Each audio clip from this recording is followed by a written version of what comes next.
Well, shall we get started? I, again, probably don't need to say this, but I like to say at the start of every class as we kind of wrap up the end, because I know things get real busy. This is that crunch week where you've got probably a lot of tests, although not in this class. Maybe that's a good thing. But all those projects that you put off, all those tests that got to be done. Also at the same time thinking about next week when final exam starts here. So simply put, here we are, Wednesday of the last week. So this is the last lecture of the semester. And our last one here on mechanics. Obviously then next semester we'll continue on here.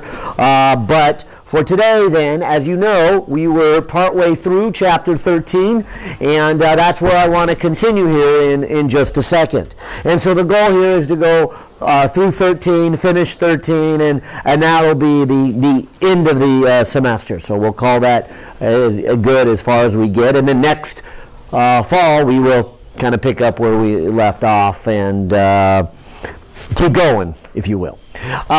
Also, and then, so today is our last lecture. There's one more class meeting. I think you know it's the final exam. It's next week, but let me just check. What day? Monday. Monday. What time? 8 a.m. Okay. And it's 8 a.m. to 10. I guess I should emphasize that. It's not. So anyways, everything's an hour early. We start an hour earlier, but we also end an hour early. So don't plan on being here till 11. Here, we don't have that much time. There's a whole nother class coming in. I did say we could probably squeeze a few minutes beyond that. The general rule is to make sure you're out of here by 10:30, so that the next class can come in at 10:30 and get settled in and get ready for their final exam here, okay? So we can squeeze a little bit more time out of it. But the time is, again, 8 o'clock. And so that's an hour new. As we get ready, there's a review for Chapter 13. Don said we only have one little chapter, so we decided to kind of throw that in there on Friday right before your normal MC, if you guys normally go to the MC, which normally starts at 2 o'clock. So that, again, should give you quite a bit of review time in sense that he'll do example problems, and so will I today, from Chapter 13, from 1 to 2, and then the normal MC from the 2 to 5 that you're familiar with. Friday. So the normal Friday MC class time. Okay. And of course, part of that, and part of the reason we had the open lab on Monday so you can come and ask questions, is because, again, you already know this, but your final exam is what time? 8 o'clock Monday morning. So you're the first one of the week, and so there is no real time to ask questions. Don has said to everybody, and I'll say it to you guys, but it's kind of pointless, but it's more for the other class. He'll be around all day Monday to ask questions as you guys are getting ready for the final exam, which doesn't really help you guys, but it does help the other classes who have finals on. Some of the classes have finals on Tuesday, and some of them have them on Thursday. So that's why he's doing this on the Friday, is to get that ready. Well, I will hopefully pick up where we left off, and I'll start with a quick review, and maybe the quick review is the total review. Now that we're wrapping up the end of our first semester of calculus-based, maybe second semester, because you guys had me with the 102, but the first calculus-based one here, and I'll just read it again just because I feel like I've got it. It's the end. What's physics? Physics is about knowing how to apply a few powerful fundamental concepts to explain a universal phenomenon, okay? And so we see that extended yet again in this chapter when I jokingly say, but am now so very serious, you want all the answers to all the homework problems here in this chapter? There it is. This is what is new. If you take two objects, 1, 2, and the first one has mass m1 and the second one has mass m2, and their centers, as we talked about last time, and if they're round, spherical, then this would be the gravitational force between them. Okay? And then what happens if you have more than two objects? Well, we talked about that, right? Or we also talked about how does this tie in together with the mg that we've been doing. And hopefully we saw that it was really because the radius of this Earth is so large that as long as you're in the atmosphere, and so remember the atmosphere is only about 100, maybe 125 miles. I mean, it just gets thinner, so it's hard to define where the end is. But if you call it 100 miles, it's really not that far from the surface. And maybe a visual effect is to come over here and look at the globe and look at California and realize California is about 300 miles wide. So you take that little strip of California, divide it in 3, that's about 100 miles, and that's that thin layer of atmosphere that's above it. So when we talk about being in the atmosphere, we are talking about really not changing much distance between you and the center. That's why we got in this long discussion that this is still valid, even though we are now seeing something bigger, that the force of gravity is not a constant. We do see why we treated it as a constant up until this chapter. We were treating it as a constant because you really haven't changed your distance by much. And so as you go up and down on a roller coaster, as you go up and down in an airplane, the truth is you don't change your distance to the center of the Earth by much, and hence you have roughly a constant force. And so you say your weight is constant. But the reality is something much bigger than that, and you won't notice it till you start to get out of the atmosphere. And so our general rule of thumb was, go ahead now and use this formula if you're talking about small distances, if you're talking about being in the atmosphere. But if,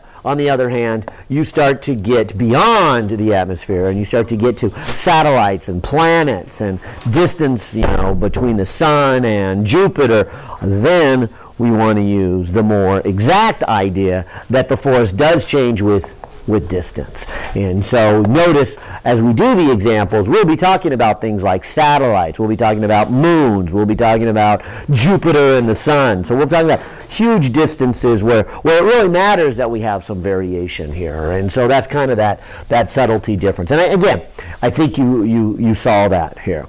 So here's the problem we left off. We left off with this. We left off with the idea that, okay, here's the Earth, and you put an object really high, much higher than the atmosphere, and you let it go. How fast is it going when it hits the Earth? Okay? And of course, the first thing I asked was, okay, how would you attack this problem? What kind of principles would you use? Answer? Conservation of energy, right? It's asking for speed, it gives you distance, okay? And they're not asking for acceleration, then I would do the forces, right? But here I want to do energy. All right, so the idea was to use conservation of energy. But that brought up a whole discussion. And what I was trying to say here, and I'll say it again as a quick review here, is the formula for potential energy was what? And I say was in past tense because it was mgy. What is it now? Yeah, so let's do it again. We know that the change in potential energy is, and so I'll put a little g for gravity, or what we could say is the final minus the initial, is that negative of the force dot dr that we learned back in chapter 8. And in chapter 8, I won't do it again, I showed it to you on Monday, but if we use this for the force, we get then this equation, and so that's what we were using. But now, to be a little more exact, or maybe I should say a little more extreme in our distances, so we talk about huge distances, so we're going way beyond the atmosphere, what we see then is we've got a negative, and the force of gravity is in the negative direction. And so as you move something from some initial position to some final position, you would get, and the negatives cancel off, but then you integrate a 1 over r squared dr, and you come up with a negative again, m1, m2 over r, and if we go final, as somebody asked, and we go initial,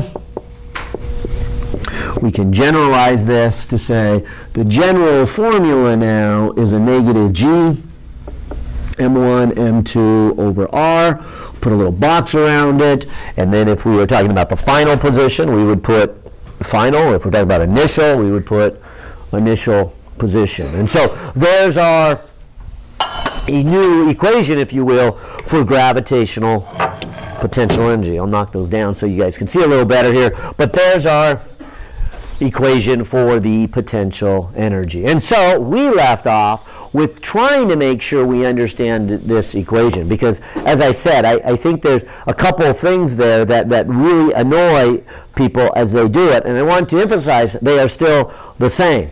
And the biggest one is where we left off with is, see the negative in front?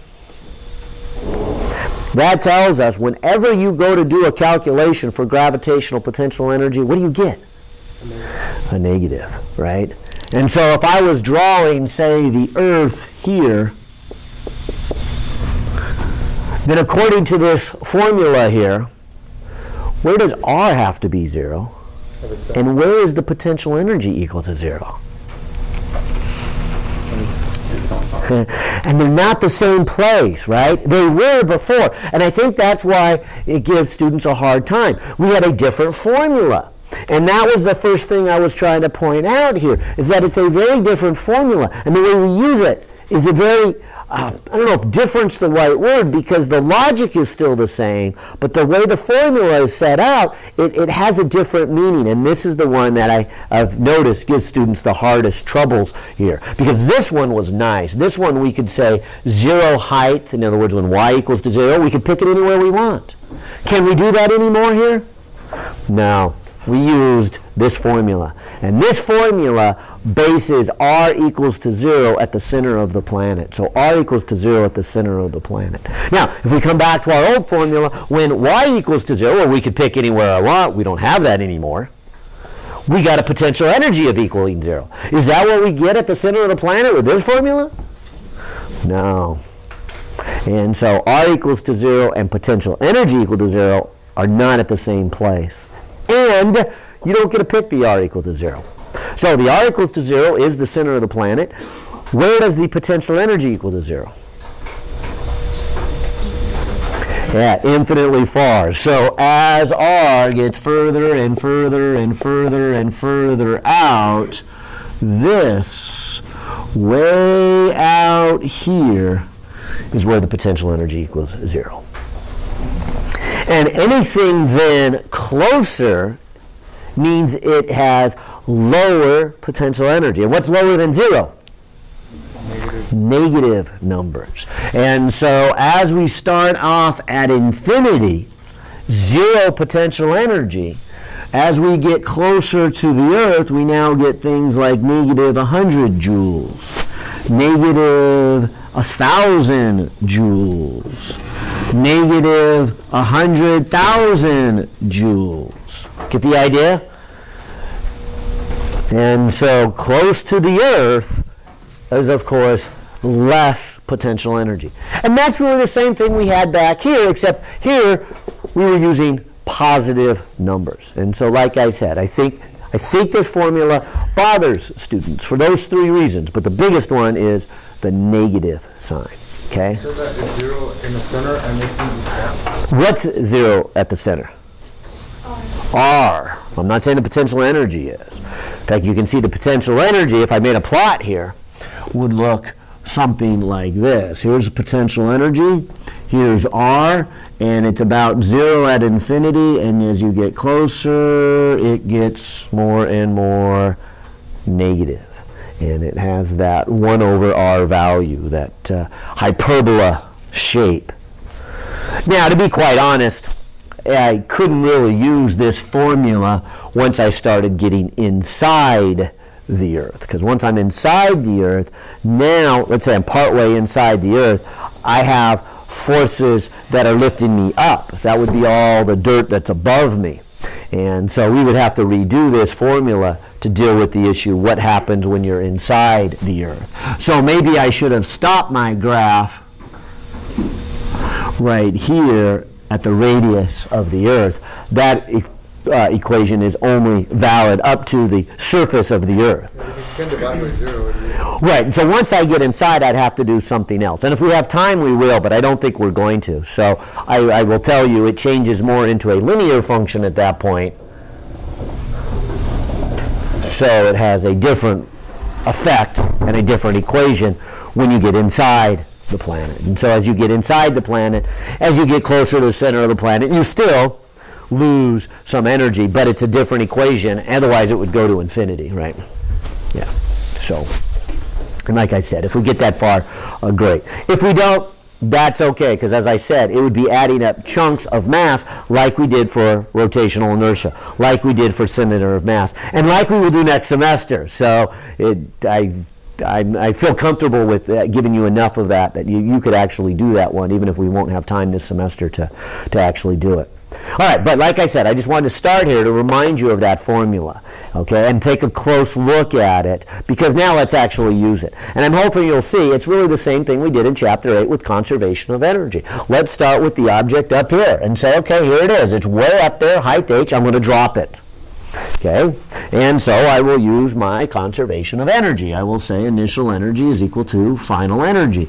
And so I would ask then, what energy does this little object have right now at the beginning, right as I drop it? How much kinetic energy does it have? Well, if I drop it, kinetic energy means 0. Okay, so here it is, way up here, and I'm going to drop it. How much potential energy does it have? That's what this is all about right there, right? So I would put in the formula negative G M1 M2 over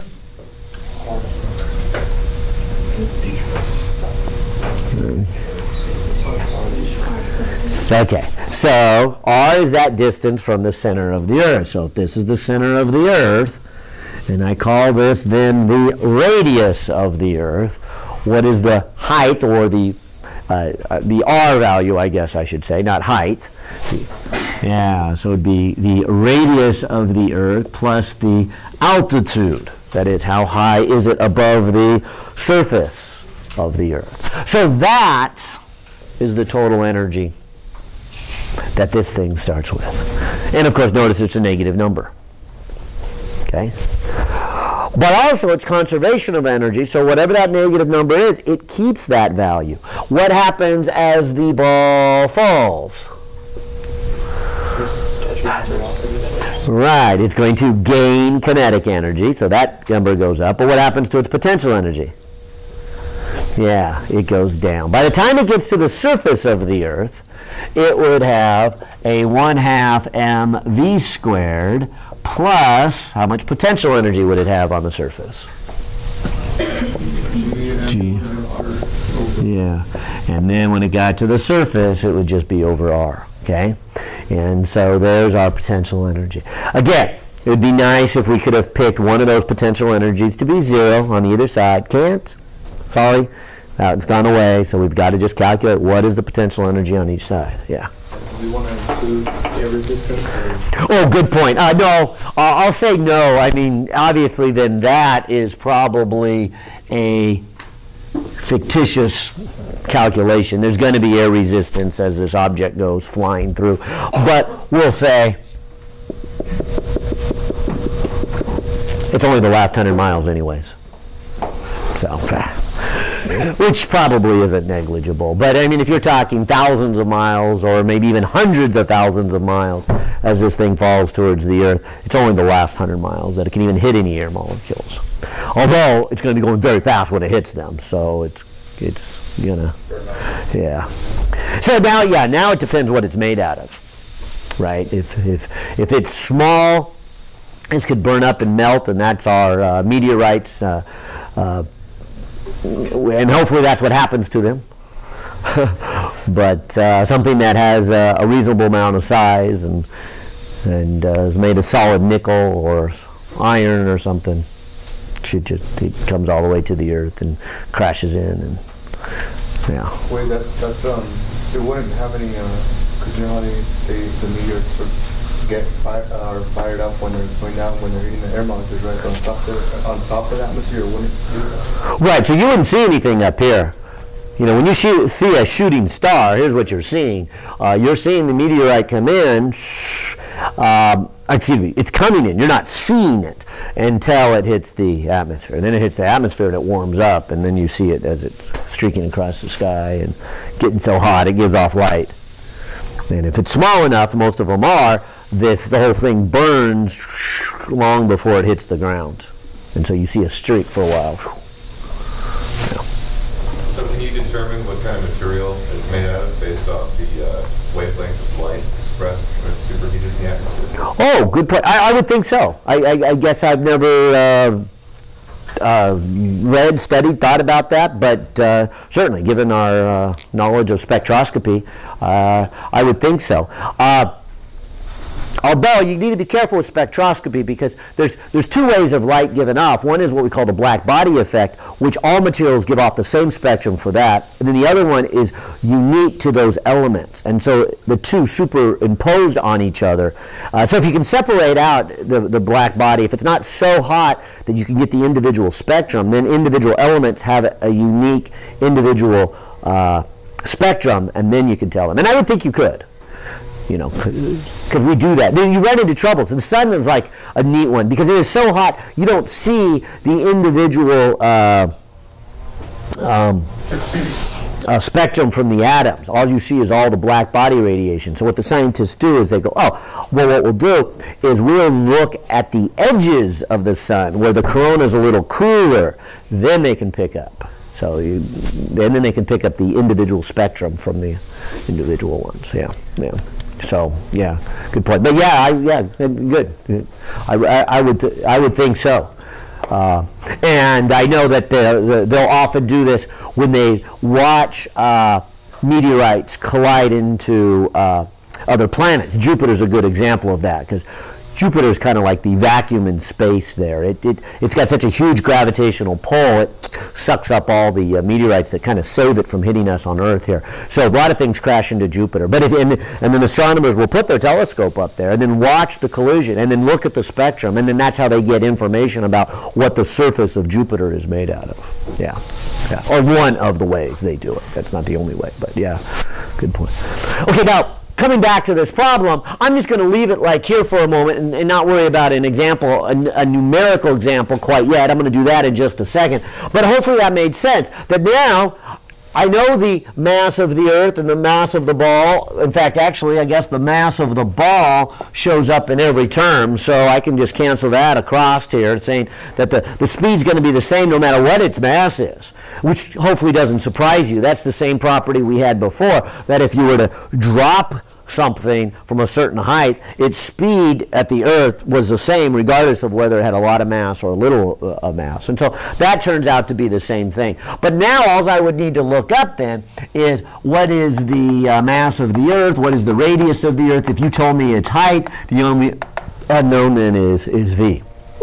And I can find out the speed. How fast is this going? Again, ignoring the air friction as it comes crashing into the Earth. So I'll do some numbers then. I'll get my calculator out here and just do a second example, because again, I think this is maybe one of the harder ones, and say, okay, let's do this maybe in reverse. So I'll do it a second time in reverse, but actually put some numbers. Let's do this. Let's say that I have then the Earth, and instead of putting some object at a height and letting it come down, let me shoot it up at 2,000 meters a second. And ask this, how high does it go? Now I picked a really high speed. Why?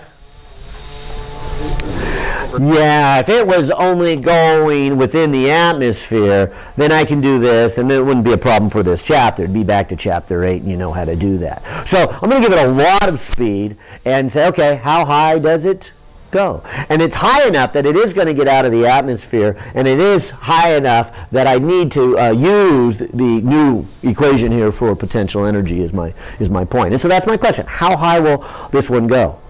In fact, it leads to even a bigger question. What if I shot it faster? 3,000, 4,000, 5,000, 6,000. Does it always come back?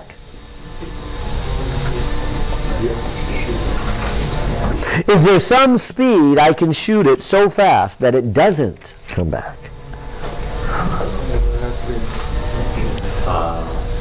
you know, are there any other forces bringing some other planets? Yeah, let's not worry about other planets. Just from the force of the Earth. 3 times 10 to the 6. And here is something very different. Look, back here, before we let our force of gravity change, look what happens here. This one, you always had a force on it. So when an object went up, wasn't it always slowing down? And in the old chapters, we would say what goes up must come down. It's just going to go slower and slower and slower. And the faster you throw it, the more it, is in the air, but eventually it's going to stop and come back. What's different now? What happens as you get higher? The force gets less. And so now we have conceptually something very different. As this ball is shot very, very fast, it'll get up here, and now it is going slower. Maybe now it's only going 1,000 meters a second, so it has slowed down. But it's also further away. Is it far enough away that the acceleration slowing the ball now is so small that it will never stop? Is that possible? And it is possible, and that's a very new twist on this problem. We get away from this idea, what goes up must come down. I don't know who started that, but it's totally wrong. It's not what goes up, what comes down. It's not as simple as that. If this was true all the time, if there was a constant force, then the answer would be yes, because it's always slowing down, it's always slowing down, it's always slowing down, it's always slowing down, it's always slowing down, and it always is going to eventually come to a stop. But here, when you have something that's like this, where the force of gravity gets less, as it gets higher, it gets up here higher, and now it is still slowing down, but the rate at which it is slowing down has really diminished. And so maybe as it keeps getting higher and the rate it's slowing down keeps diminishing, maybe this thing will never stop. And so let's talk about that next. But I will tell you, 2,000 meters a second is not fast enough. It's pretty fast, but it's not fast enough. It will come to a stop and will slow down. So let's try some numbers here. Let's just ask that question. Let's say that this one does go up and it does stop somewhere. Okay, let's see. Does it stop? And sure enough, it does. And so applying conservation of energy again, I would say initial energy is equal to final energy. And I would start off and say, okay, could you calculate the energy it starts with? Well, sure. Here it is.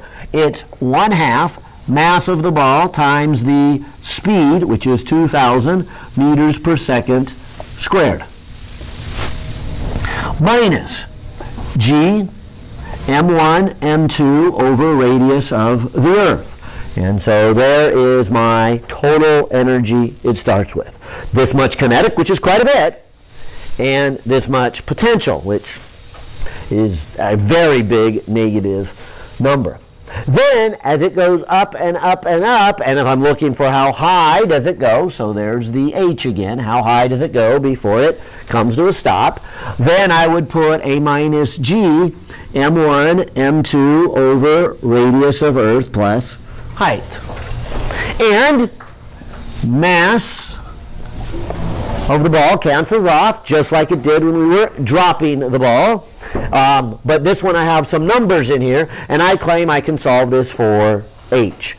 So this is 1/2 times 2,000 squared minus the g is the 6.67 times 10 to the negative 11.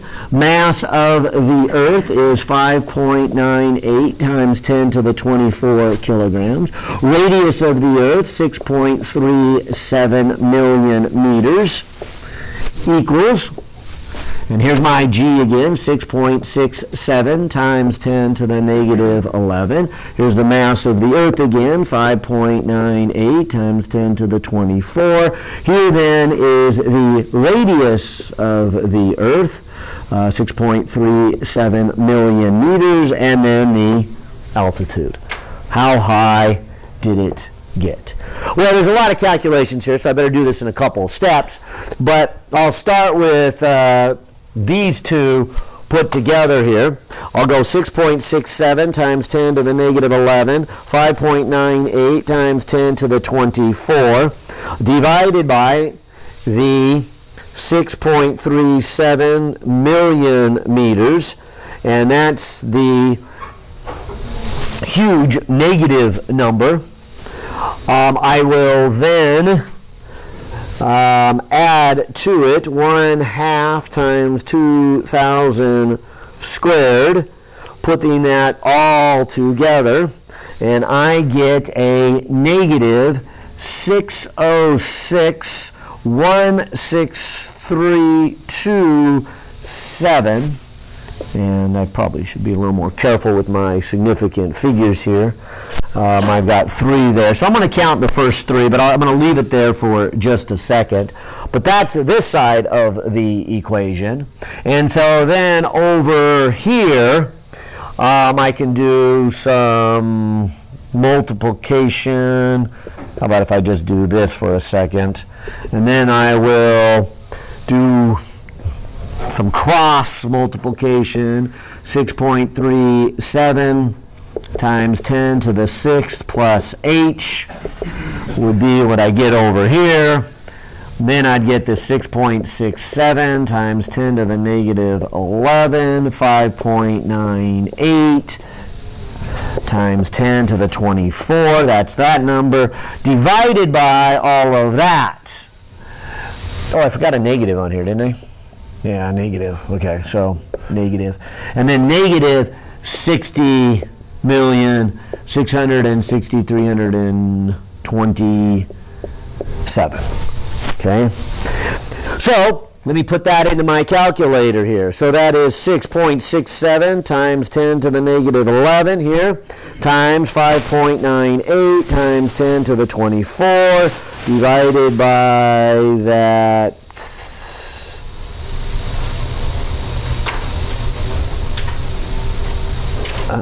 Did I make a math error somewhere?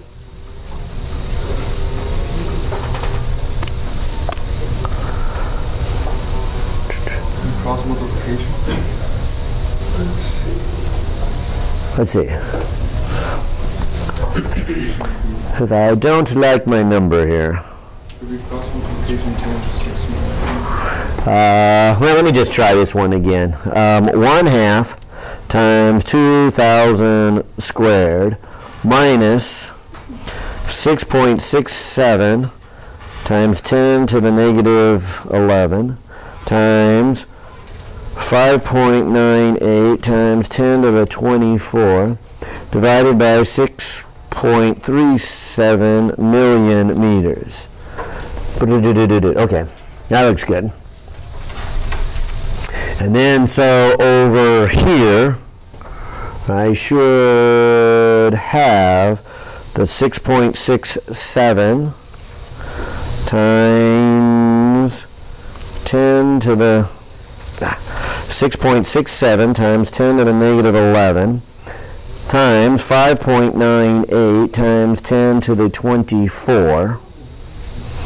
And if I divide that by my last answer, much better. I must have hit a button wrong there. Okay, good. And so if I can squeeze this in here, negative, positive, negative and negative make positive, 6,580,174 meters.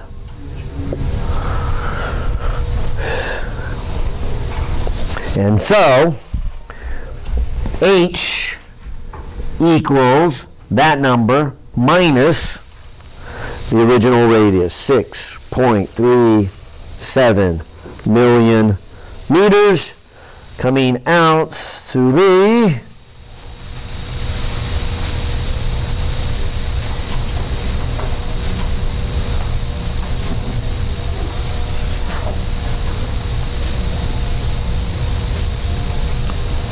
one, two, three. All right, what the heck do I keep hitting wrong on my calculator here? Try that again. 6,580,174 minus 6.37 times 10 to the 6th Oh, I put -6. Ah, okay. Ah, all right. So finally, 210,174 meters. Okay. So, forgive me, keep hitting that minus sign in there. Sometimes there are minus exponents and sometimes there's plus exponent. But other than that, hopefully you see that here's what I did, right? I didn't do anything new here. I did conservation of energy. I put in my conservation of energy. I looked at the new formula for potential energy, and I went through that same logic. And other than I've got maybe a little harder equations and some exponents here, this is the height. So, did it go really high? Oh, yeah. Did it go out of the atmosphere? Oh, yeah. How high? Yeah, definitely out of the atmosphere here. But in the whole distance of the Earth, it's really not that high. Right? As we're talking about the radius of the Earth over here is 6 million meters, and we only went about 200,000 meters. So we're a far way from going really very high. So my first point is, could I calculate how high it is? Yeah. But now let's ask the next question. Could it never come back? Is there a speed, what we're going to call its escape speed?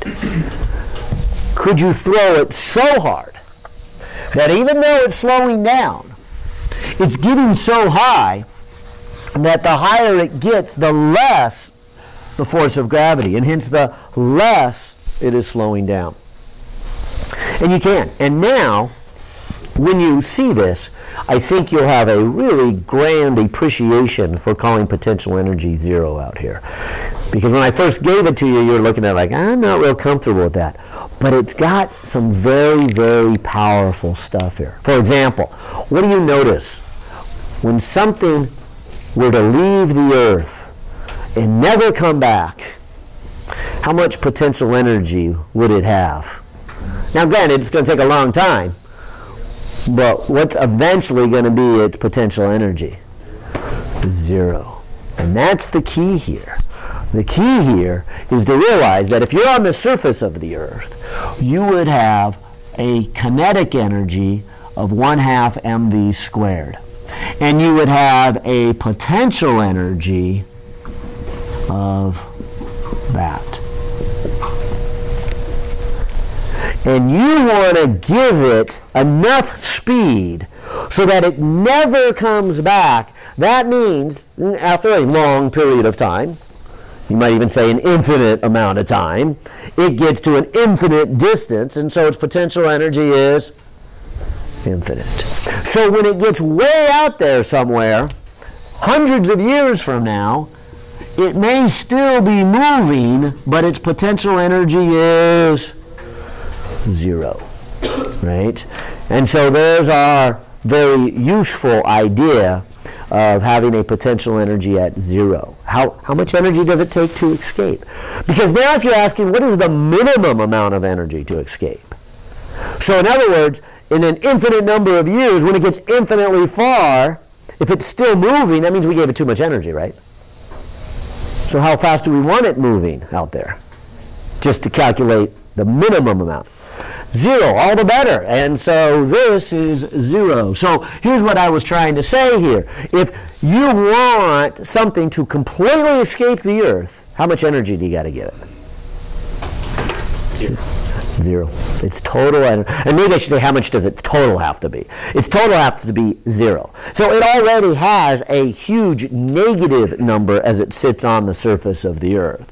So you have to give it a huge positive kinetic energy so that the kinetic plus the potential comes out to be 0. Okay, and so 0 total energy is a lot of energy, and that's what I was trying to say at the end of class. Using this particular formula, that sounds funny, but it's very useful, especially in this calculation. Look at this.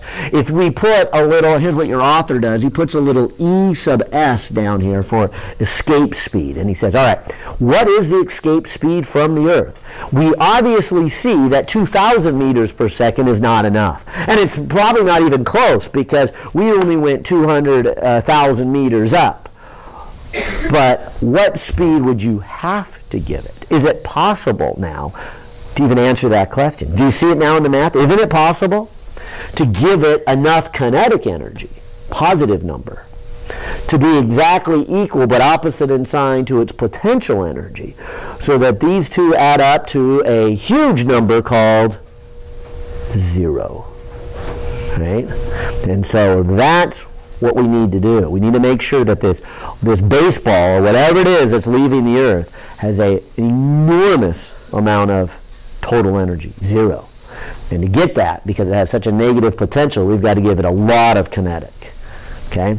And it makes the math really nice. That's why I said, I think you will then appreciate the idea of calling 0 potential energy out at infinity. Because if you do that, it makes the math really nice. In this calculation, you put a 0, you move it to the other side. You realize we're talking about the mass of the object, so the other mass is the planet. And so now, as you go to say, what is your escape speed? It is 2 times g times the mass of that planet divided by the radius of that planet. Of course, I've been talking about Earth, but I hope you'll see this would be the same if you were on Mars. This would be the same as if you were on the Sun, although don't ask me how you would land on the Sun and try to take off from the Sun. And it's pretty hot there. Everything's going to melt. And people have proposed maybe we could do it at night. I'm just kidding. All right, but obviously there's a huge one. And we should do some numbers here, not just for the Earth, but let's look at, say, Mars, and let's look at Jupiter, because there are some interesting effects here. But I'll start with the Earth. Let's start with the Earth.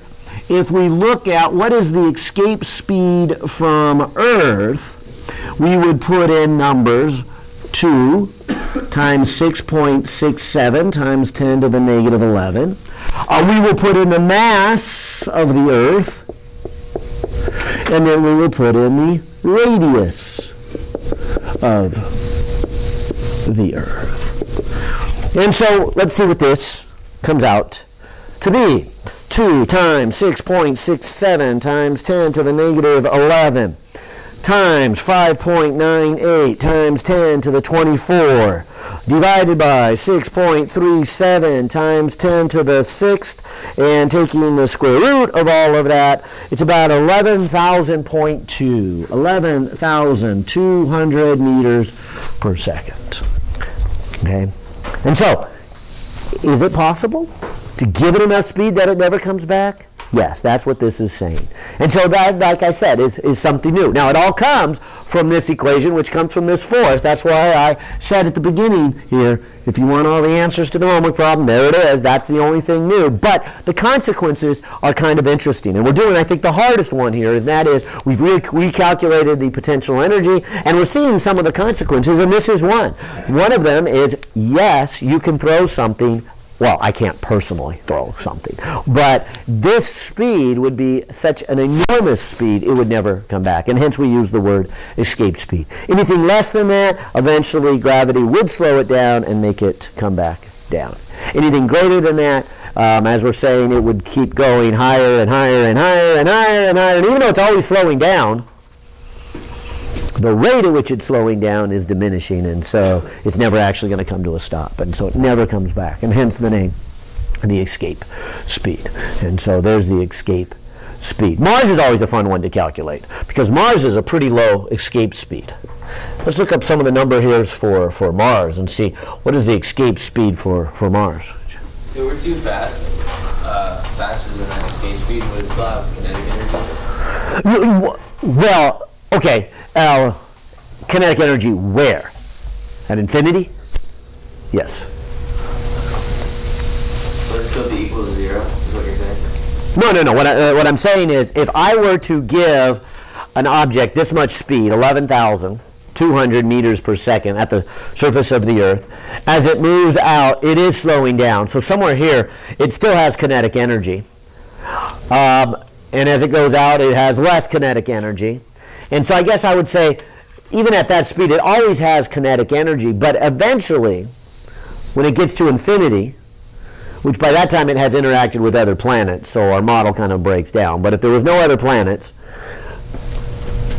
it would come to a stop.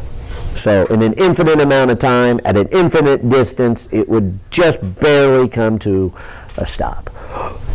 So I only say that because I just want to make sure I understood your question, because I would say that that object always then has a little bit of kinetic energy. If it was greater than that? Yeah, so let's ask this question. What if it's greater? If it's greater than this, say 12,000 or 13,000, then, again, as it takes off from the Earth, it's slowing down. And it is losing kinetic energy, so it's going slower and slower and slower. But still, it's always faster than that other one I was telling you. And then, after an infinite amount of time, it would be an infinite distance away, and it would still be moving. It would still have some kinetic energy. Okay, and so I don't know if that helps, but I would say I guess what I'm getting at is I would say this one always has kinetic energy. It only loses all of its kinetic energy when it gets an infinite distance after an infinite amount of time. Okay.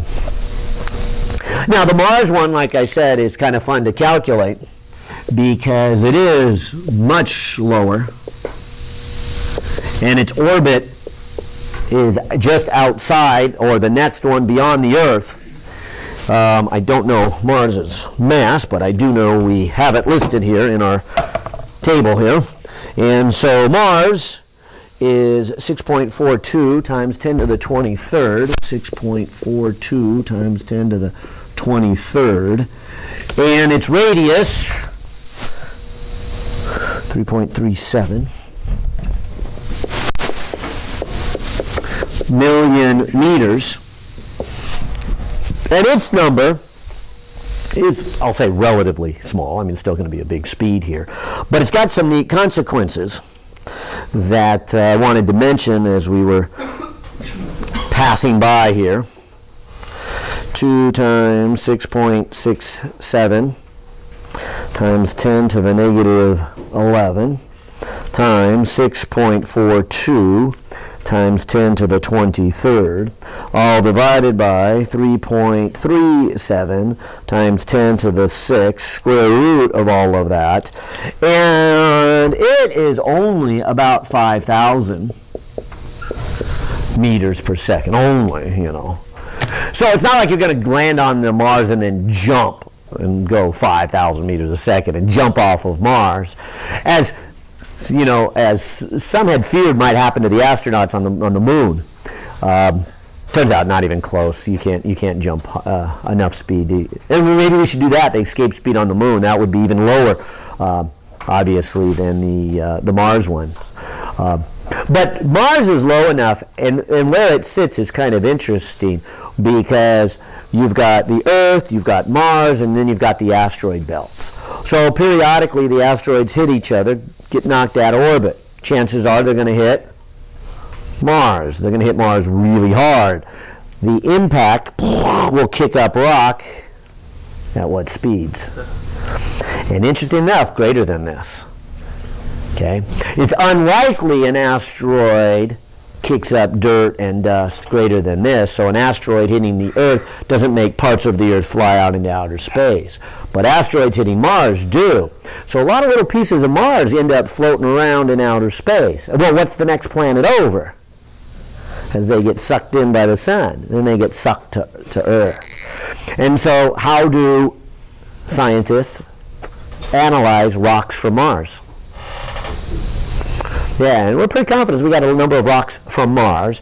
Maybe I shouldn't say from Mars, but well, I guess it is from Mars. But it's not that we went to Mars to get the rocks. It's that the rocks came to us. Of course, the hard part is trying to figure out, is this a rock from Mars or is this a rock from, you know, I mean, how do you even tell if it's from outer space?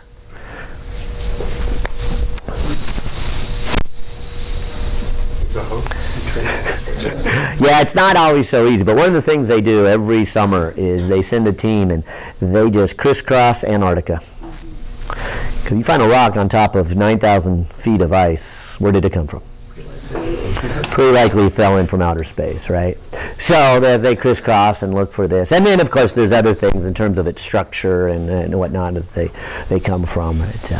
You know, if somebody gets an eye view of an asteroid or a meteorite coming down, there's another example if they can find the right pieces there. But So if you've ever wondered, there's always this talk about the different rocks that NASA has, you know, and whether these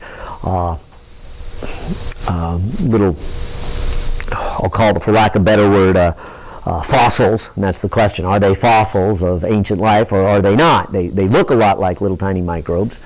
They're much smaller than any microbes we've ever noticed on Earth. But, you know, so are they microbes? And did it come from Mars? Tough questions, but maybe not. Who knows? Well, anyways, I think you got the idea of escape speed. And so we could obviously calculate that for, like I said, any of the planets. I better move on just in the interest of time. But we could do Jupiter here, and you'd see Jupiter is an enormous number. So, you know, good luck trying to get off of Jupiter if we ever send a manned mission, you know, to Jupiter, or even an unmanned mission. It's probably staying there. It takes a lot of fuel to get off. But it's also the other reason why we think we could leave Mars, too. Fairly easy. Very easy to leave the moon. Wouldn't it be difficult for a man to land on Jupiter? Well, yeah, now you, again, if we go through the force of gravity, and maybe we should. There's a good one to do. I mean, how much would you weigh on Jupiter? Well,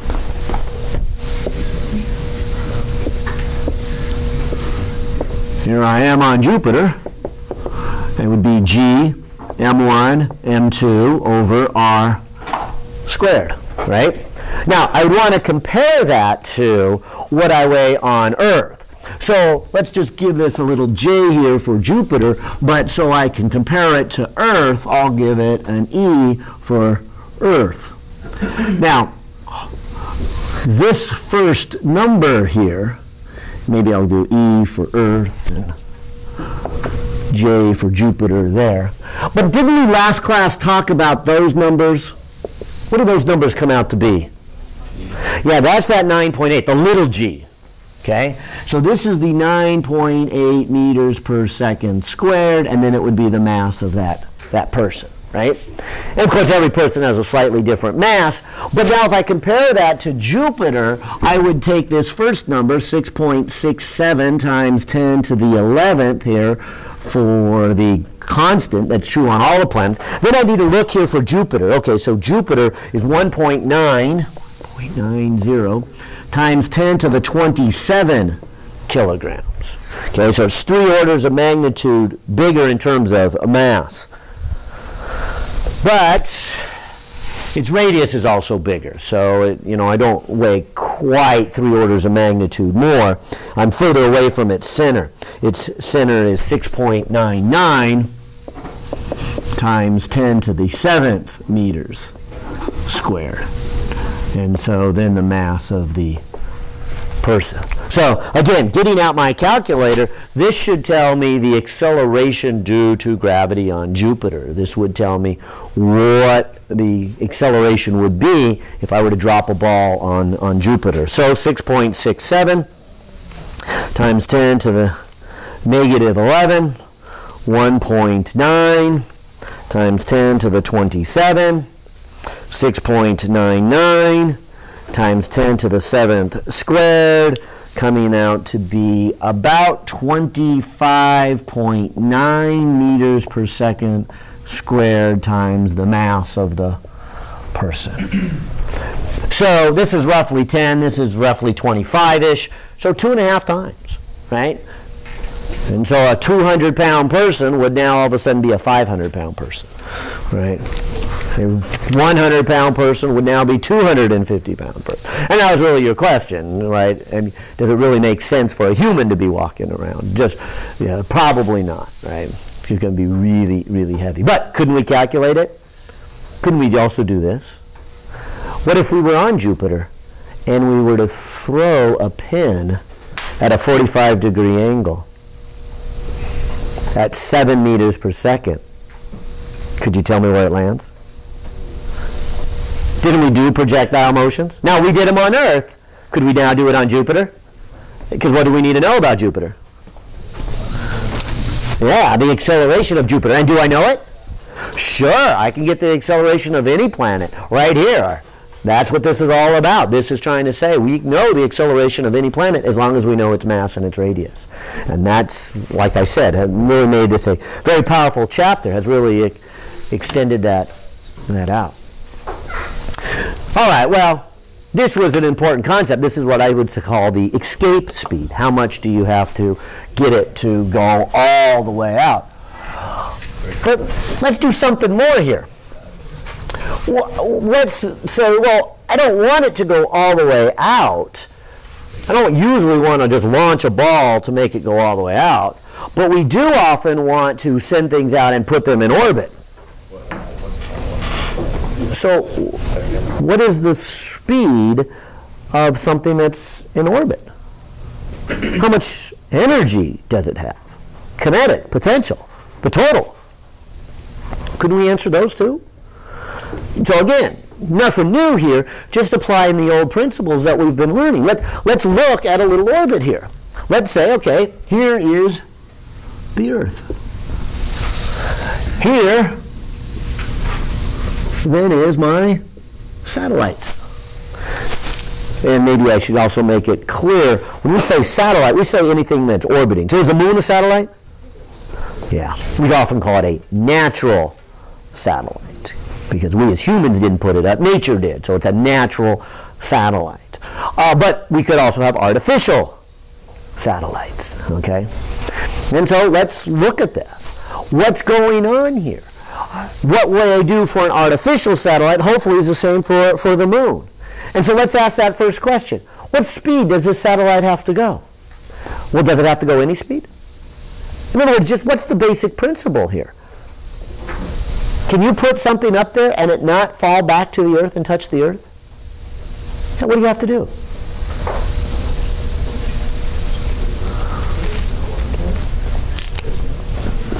What if it is moving that way? What's the idea? In other words, when you go into outer space, is there no gravity up there? Is there no force up there? There is, isn't there?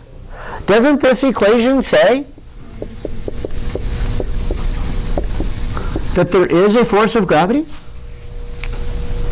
So how come these satellites, how come the International Space Station doesn't come crashing down onto the Earth? Right. And so we got to put our mechanics together. Here's our Earth.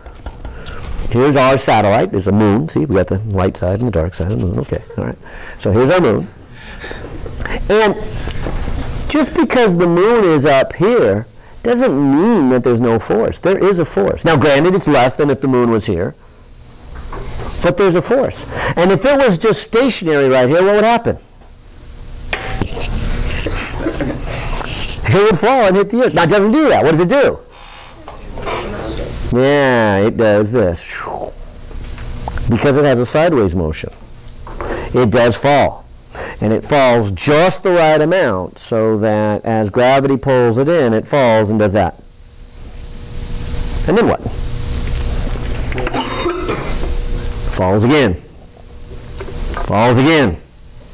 It falls again. And so what we have set up, if this is working right, is that there is the force of gravity towards the Earth. There is a sideways motion. And what did we learn? Way back in our mechanics, if you put a force perpendicular to the direction it's moving, what does that do? Changes its direction. So it doesn't make the moon go any faster or any slower. It doesn't make the artificial satellites go any faster or any slower. But what it does do is change its direction. And assuming it goes around, and we'll just do the easy case, that is a perfect circle. And if you're familiar with planetary motions, they're not exactly perfect circles. They're more elliptical. But let's just say a perfect circle here. What I would have then is the force of gravity, G, M1, M2, where I'll call the Earth M1 and the satellite M2, divided by their radius squared. That would have to equal what? Can we put this together with chapter 6? What does it have to equal? mv squared over r. That look familiar? So again, I say it again, nothing new other than that equation, but when we put it together with our old stuff, either conservation of energy, as we've been doing, or now our rotational or circular motion, then that would be our necessary equation. This is where the force comes from. This is the sum of all the force. This is add up all the forces and set it equal to ma. And in this case, when it goes in a circle, it's mv squared over r. And fortunately, we've got some things that are the same. This m is what? Yeah, this is number 2. This is the satellite going around. It's on both sides, so it can cancel off. Just make sure we cancel the right one. We've got 2 over here. We want to make sure we put the right one in the equation. Okay. What about these r's? Are these r's the same?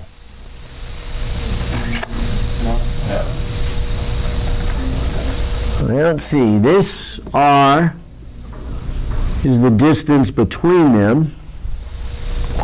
And this r is the radius of the circle. Aren't those the same? All right, so they are the same. Good. And there's my answer. What's the speed? Square root of g m1 over r. And so there's my speed. What is the speed for this orbit? Notice it is a smaller number than this. But that should make sense, right? This is the, how fast would it have to go to completely escape? We're not trying to completely escape now.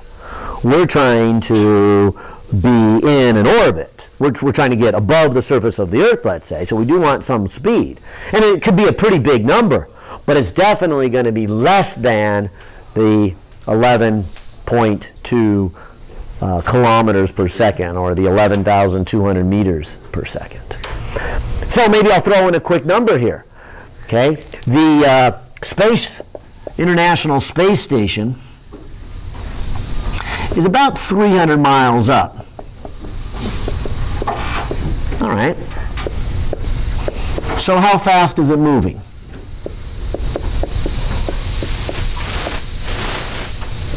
Well, I've got the formula. This is tell me how fast it's moving. Now it's 300 miles. How many meters is that? I'll do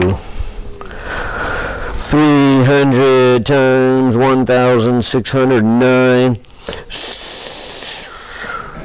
So roughly, if this is the International Space Station, we're looking about 480, I'll just round it to 483,000 meters. So rough ballpark. There's how high the International Space Station is. So what number do I put here? Yeah, so don't forget radius of the Earth plus the 483,000 for the altitude. And so this is the speed. And so 6.67 times 10 to the negative 11 times 5.98 times 10 to the 24 divided by, and I got to add this, 6.37 million plus 483,000, close parentheses, enter, and square root of all of that, coming up with 7,629 meters per second, or maybe I should just say 7,600 meters per second. Okay, so fast speed, oh yeah, you bet, but more than this? No, if it was going more than that, it would escape from the Earth. So here it is bound by the Earth. It is being trapped. Fast, yes, but not really that fast. Like, let me keep going here. I could ask this question. How much time would it take for the International Space Station to go around?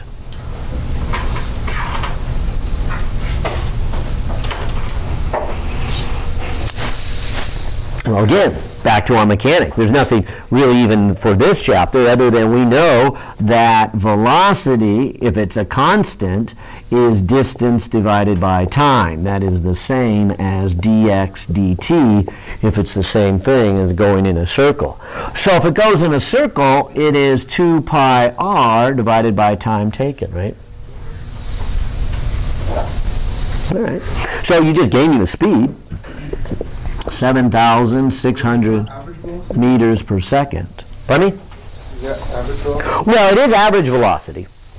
But if something does not change its speed, then its average is its instantaneous. It'd be like if everybody scored 95% on the final, guess what the average is? 95%. So the average and the instantaneous will become one and the same when everything's a constant. Yeah. How do you deal with like elliptical orbits? Oh, much harder. Okay.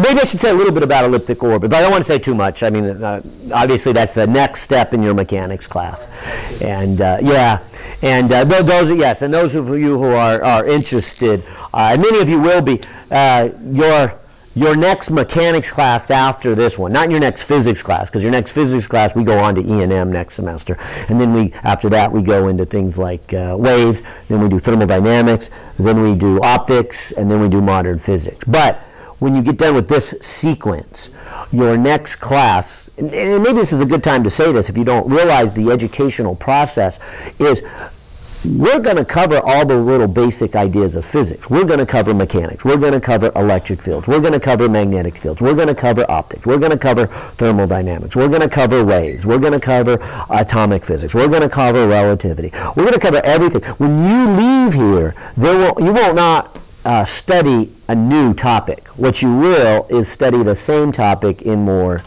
detail. So one of the first classes you take when you transfer to the university is advanced mechanics. It is this class, again, on steroids.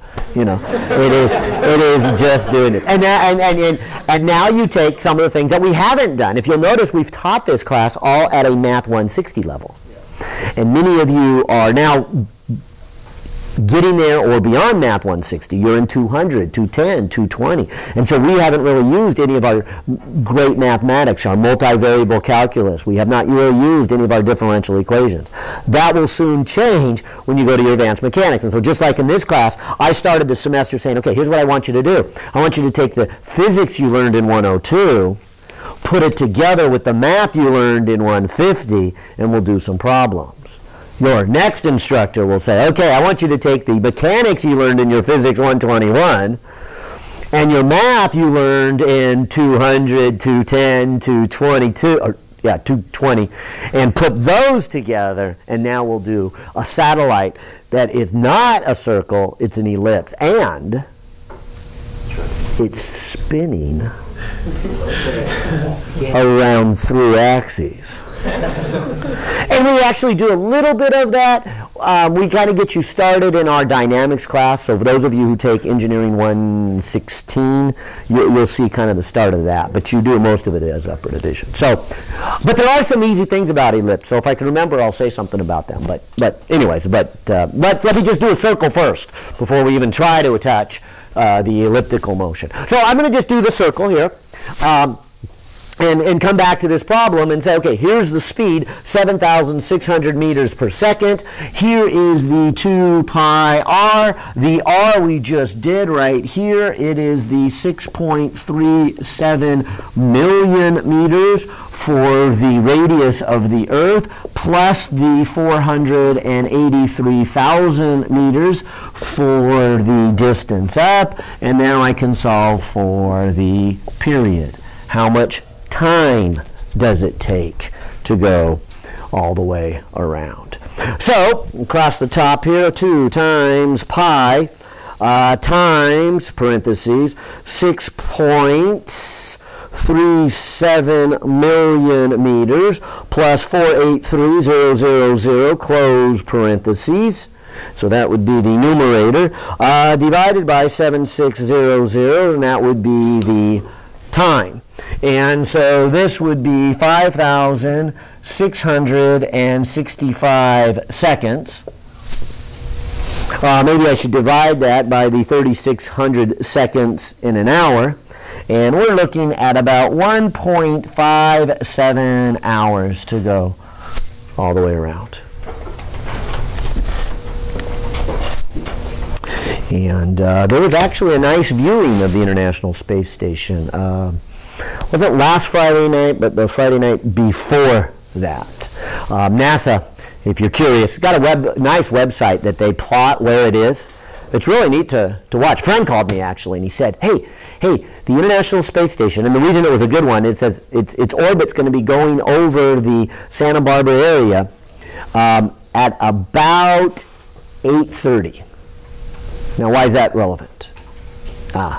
Because 8:30 is after the sun sets for us. But if you're high up here, okay, you may still have a view of the sun, which means the sun is still reflecting off the International Space Station. And so, me and kids, we ran outside, and sure enough, here it comes zipping through the sky. But before that, I went on to NASA's website and I said, oh, I'll take a look at it. And I thought my friend was mistaken, because I looked and it plotted and it showed the International Space Station on its orbit, and it was way over here somewhere. And I thought, wait a minute, this thing's supposed to go over in like 20 minutes. I think he's got his timing wrong here. This is way over here. But I kept watching the website going, oh man, that thing's booking.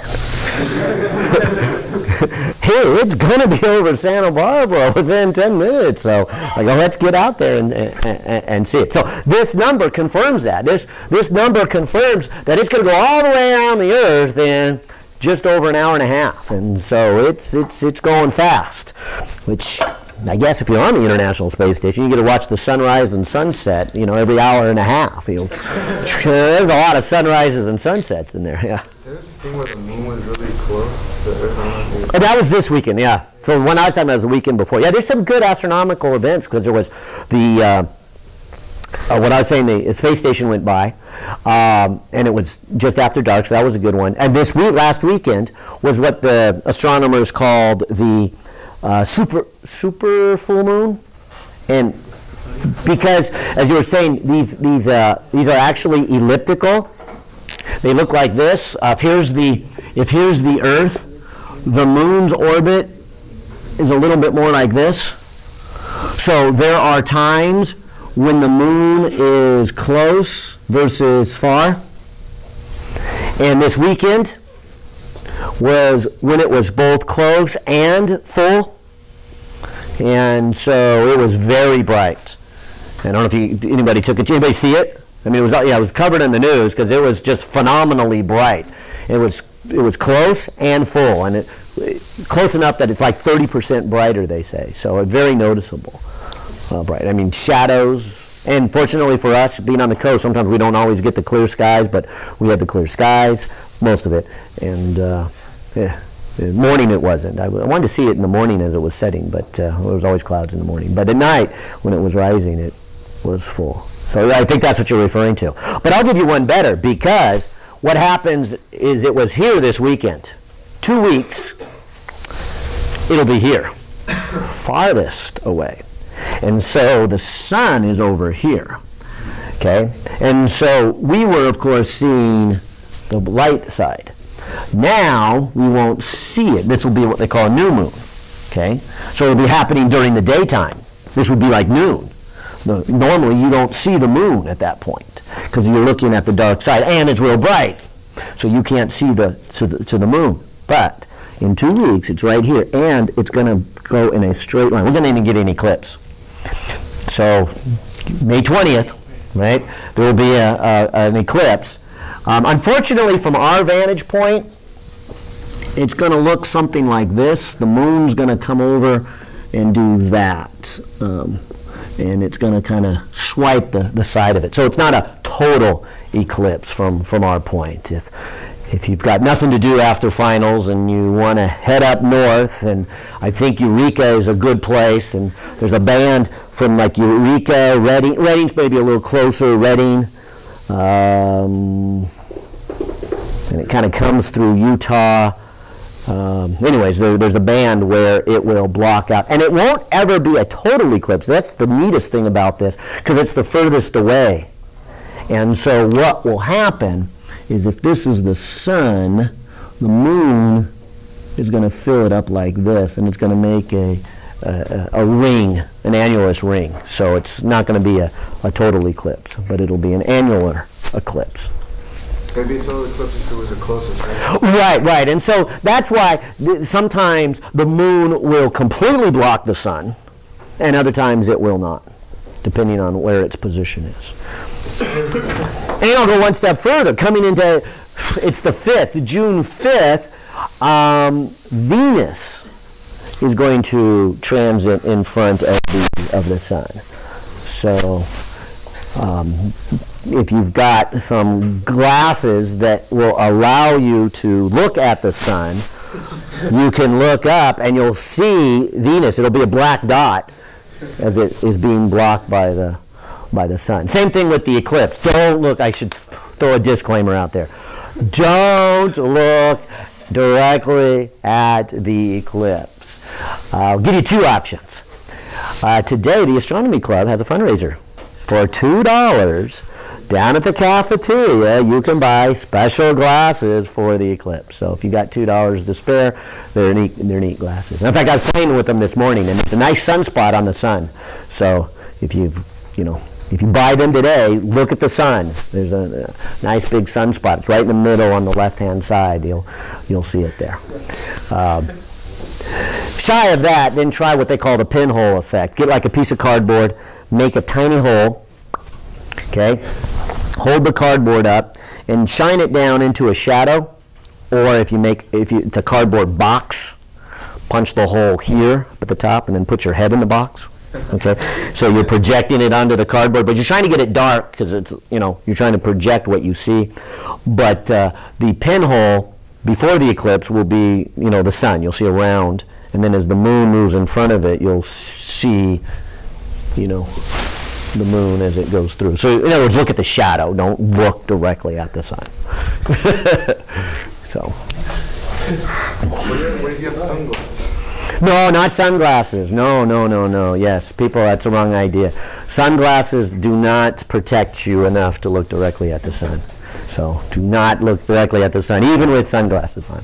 Okay, make sure they're the special glasses. So, and you can see and if you do buy these glasses, you can really tell. I mean, if you were to put these, glasses on and think they're sunglasses, forget it. You couldn't see a thing. I mean, when you put them on, everything's dark. I don't care how bright it is until you look at the sun. The only thing you can see is the sun. I mean, they're very, very dark. Okay, so. Anyways, I got sidetracked, but those are good things. So, and then they're after finals week, even better still. All right. So again, all I'm really doing here, if I'm getting my point across here, is aren't I just using this formula again and again for different cases? And that's all I'm going to do for the balance of the time is just say, well, what about this? What about this? What about this? I mean, go back, use the stuff we already learned, and apply it now using this formula here. So, and that's what I've done. I have found the speed of the International Space Station. I have found the period. In fact, let me take this one step further. Let's do it symbolically here. If I were to take an object like the Earth and then make this satellite go around, you have just said this. You have just said that G m1 m2 over r squared equals m v squared over r. We canceled off the m's, we canceled off an r, and we got v squared equals to gm over r. And we actually put some numbers in, but let me not put any numbers in it. Let me just leave it as a symbol and then do this step as a symbol. So let me put the two steps as a symbol. Let me put the speed as 2 pi r over period and square that, because this now becomes g m1 over r equals 4 pi squared r squared over t squared. If I cross multiply, I get g m1t squared equals 4 pi squared r cubed, or the way Kepler wrote it. And for those of you who might have done a little bit of astronomy, you might be familiar with what we call Kepler's third law. He noticed a mathematical relationship between the period it takes the planet to go around and its radius. And this is it. He is saying that the square of the period is proportional to the cube of the distance. And that's really what we saw here, Kepler's third law. And our book, I guess being a physics book and not an astronomy book, doesn't necessarily dwell on Kepler and the astronomy. You could even say, poor Kepler, that I guess we don't need it anymore. Newton has surpassed that, so if we do our mechanics, we can just derive it on our own here. But this, I don't know how long Kepler looked at the numbers to figure out that relationship, but he didn't have Newton's universal law of gravity to derive it. But now that we have Newton's universal law of gravity, it, of course, explains why we have Kepler's 3 laws. And we see something interesting here. We see a pattern. If we were to look at, and let me go to the solar system, now that I've been spending most of the time talking about the orbits around the Earth, let me just kind of shift and talk about the orbits around the Sun. And so as we list the planets, what is it? My very excellent mother just served us nachos. It used to be nachos and pizza when I was a kid, but Pluto doesn't count anymore for a planet here. So it's a. But anyway, so there's Mercury, there's Venus, there's Earth, there's Mars, there's Jupiter, Saturn, Uranus, Neptune, Pluto, right there. All right, so there's my 9 planets or 8 planets, however you want to divide them. But as we look at them, we will see this pattern. And if you look at the data here on this data table, which planet, of course, is the closest? Mercury, right? So the R is the smallest. What does that say here according to this relationship? Or if I'll call it Kepler's third law. What does it say about the period? Yeah, it says the period would be the smallest. So of all those planets, the one with the smallest radius also is going to have the smallest period. It's also going to be the one, where's the formula here, that has the greatest speed. And so Mercury is fast. I mean, it zips around there. I think the book here lists the period, they do it in seconds, but I think it comes out to be 88 days. They do 7.6 million seconds, but that's about 88 days. I mean, it just takes 88 days to go all the way around. That thing's booking, which of course I guess why the name Mercury is there. Isn't that the Roman god or Greek god of messenger? Yeah, and so that's it's just zipping through there. And so there is Mercury. And then as we go out, we get to Venus. Again, Venus is a little bit further. R is a little further. So what do you expect for the period? It to be a little bit further. And if we look at the numbers, again, they have them in seconds. It's definitely bigger. But I think that's like 250 Earth days. But did you notice both of those were less than 365? Why? Because how long did it take the Earth to go around? It takes the Earth 365 days to go around. And so anything that has a radius less than the Earth should have a period less than the Earth. We know the Earth is 365 days, so these would be less than 365 days. And as we go further out, they become bigger and bigger periods. Eventually we get out here to Pluto. I think Pluto's like 248 years to go all the way around, so it won't even go around one time during your or my lifetime here. It just takes a long, long time for Pluto to go around. Oh, why not a planet? What's their new definition of a planet? The formation of a planet is, if you look at all these planets, they formed from a bunch of clumps that came together, okay? So when do all the clumps come together is when they call it a planet. And so as they're looking at Pluto, they look at it and they realize that there are probably a lot of other things that are going to clump together. So, what's the name they're giving that now? Dwarf planets? Not a star. Dwarf. White dwarf. No, not white dwarf. Those are all stars. Planetoids. Planetoids, that's the word I'm looking for. So they're calling them planetoids. So in other words, they're the beginning of the planets.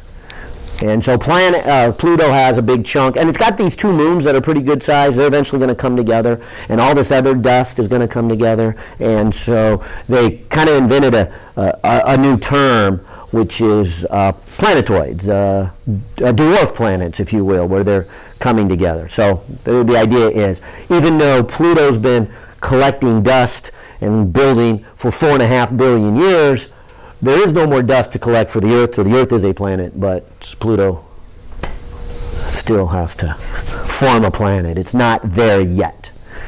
So give it another 4 billion years or whatever. I don't know what it is.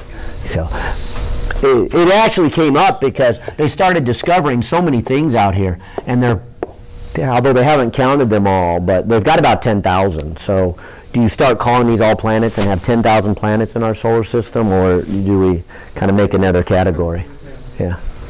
So does that mean Pluto might potentially be bigger than Neptune eventually?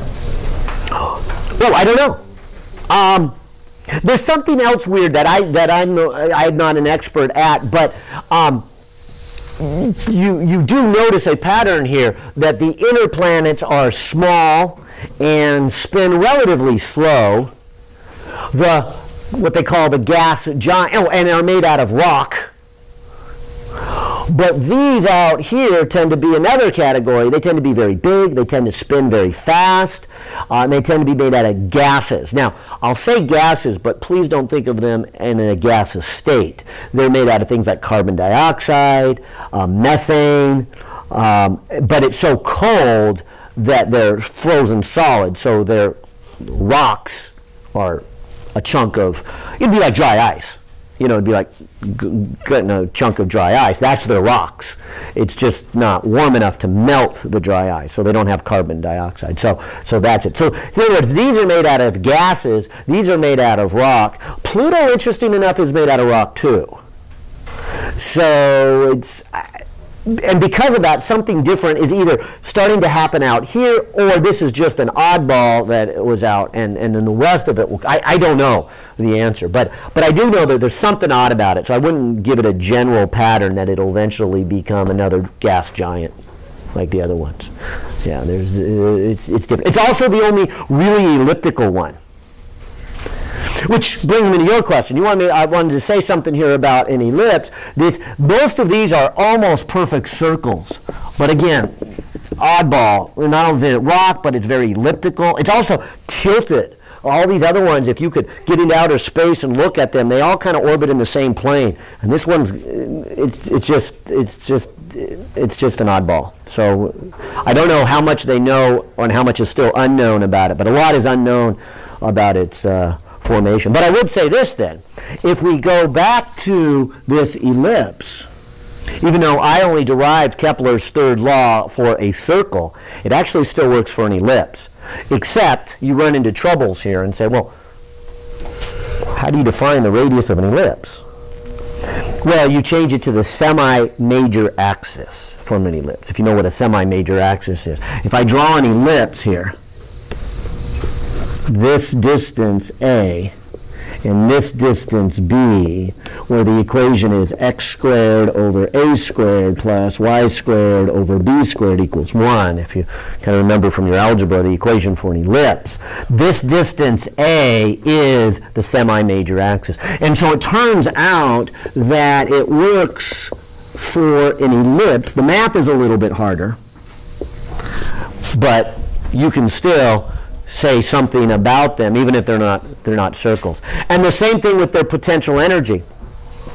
Their average potential energy is then related to its semi-major axis, even though it keeps changing its distance here and gets bigger and smaller.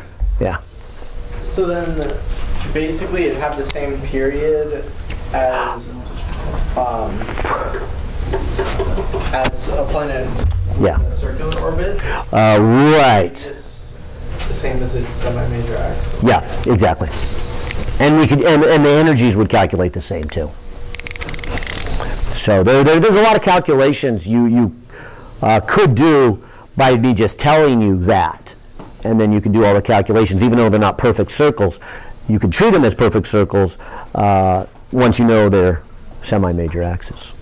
Yeah, yeah. Well, like I said, I'll keep going here. This is, again, what was first discovered by Kepler. Now we see its relationship to the planetary motion. Let's try the angular momentum. We've been having a good long discussion about its energy. But what about angular momentum? I mean, let's look at this planetary motion here. Let's take the sun, and then let's take something that is a little more elliptical. Maybe this would be Pluto, or very elliptical. The comets are really elliptical. All right.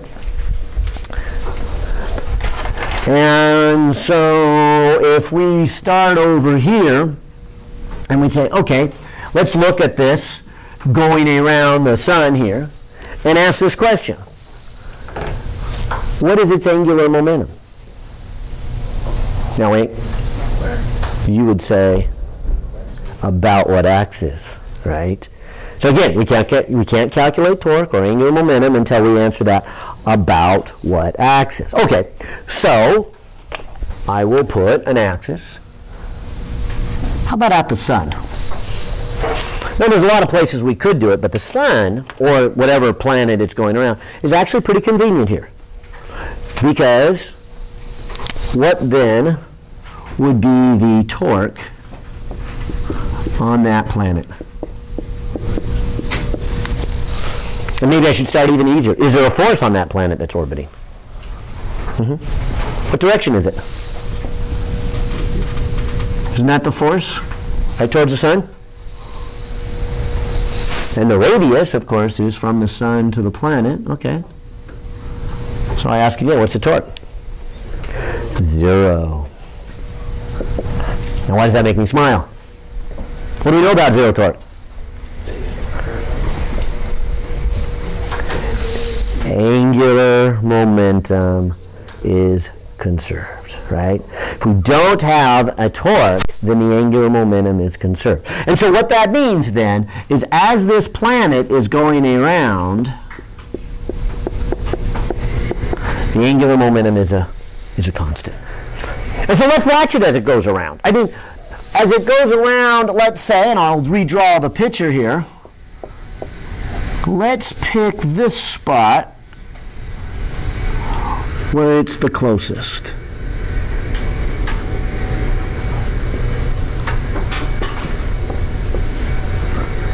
If we call this R1 and velocity 1, and there's no point in calling it M1 or M2 because it's going to keep going around. Let's say its mass doesn't change, but later on it could be over here. And so this would be R2, this would be velocity 2, this would be its mass. Or it could be here later on. R3, velocity 3, mass. What do you know about the angular momentum? It's the same. It's conserved. That was the whole idea. There's no torque here. And so the angular momentum is the same everywhere along here. And what's nice about that, especially when I compare point 1 and point 2, how would I calculate the angular momentum at point 1? And I picked this one because at its closest and its furthest point, it's kind of changing. So the angle is 90 degrees between the radial vector and the velocity. So what's the angular momentum? Okay, it's M, V1, R1, sine of 90 degrees. So that just simplifies to M, V, R1. would it be out here at its furthest point? M, V2, R2, sine 90 degrees. M, V1, V2, R2. So when we realize that there's no torque and therefore the angular momentum is conserved, we get m v1 r1 is equal to m v2 r2, and the m's cancel off, or the velocity times the radius at the closest point equals the velocity times the radius at its furthest point.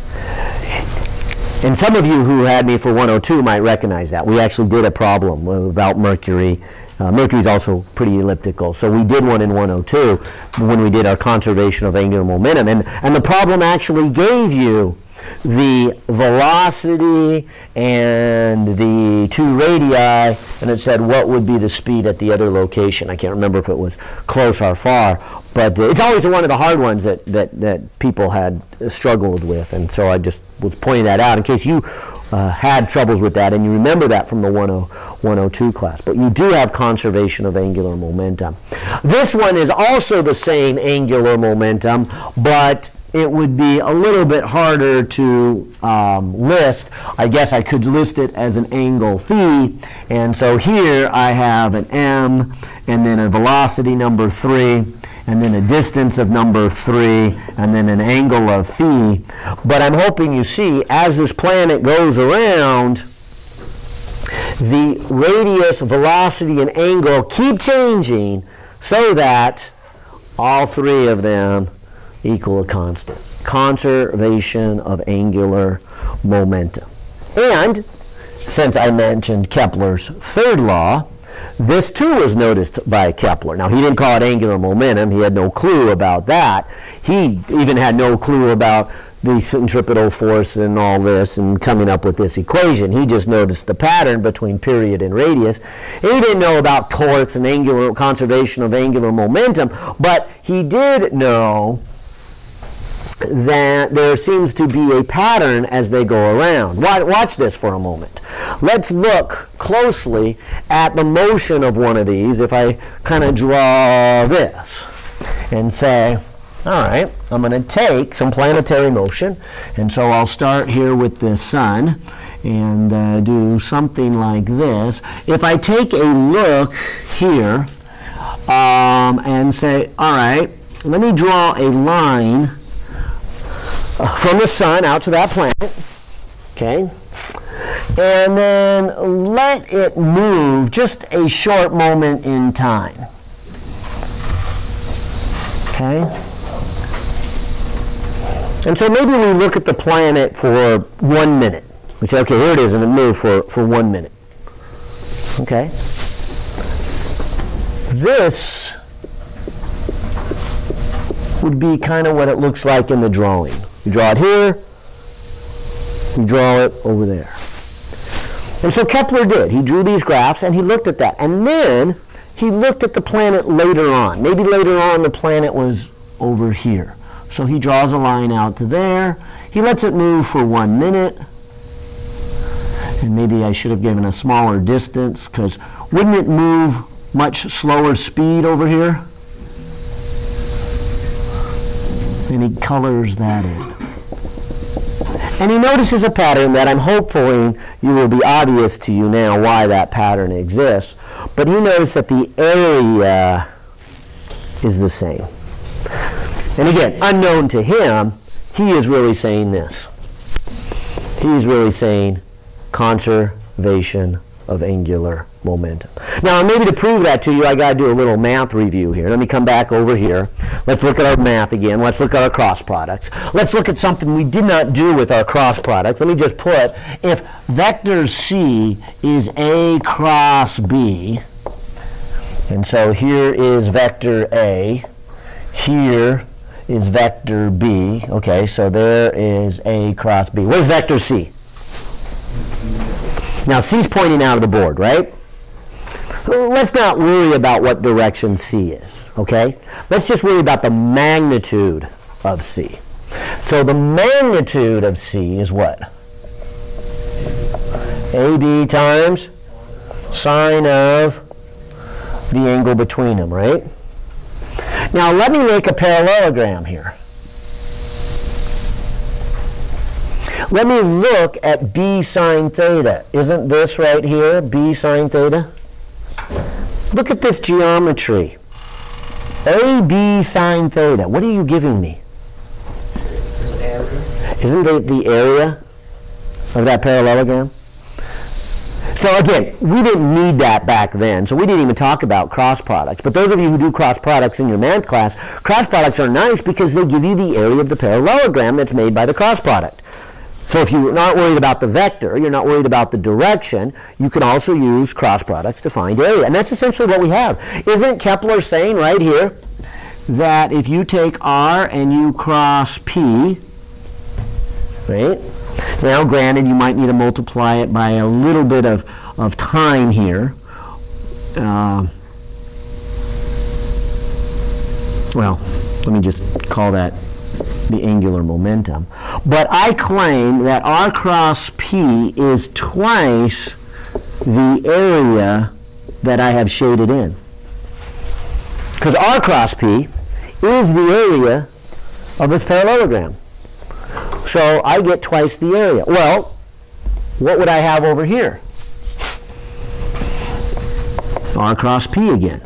Now, you may say this is a different R and a different P. Okay, so a different R compared to there. But you're still going to get twice the area. And if you are saying this is a constant, then you are saying the area is a constant.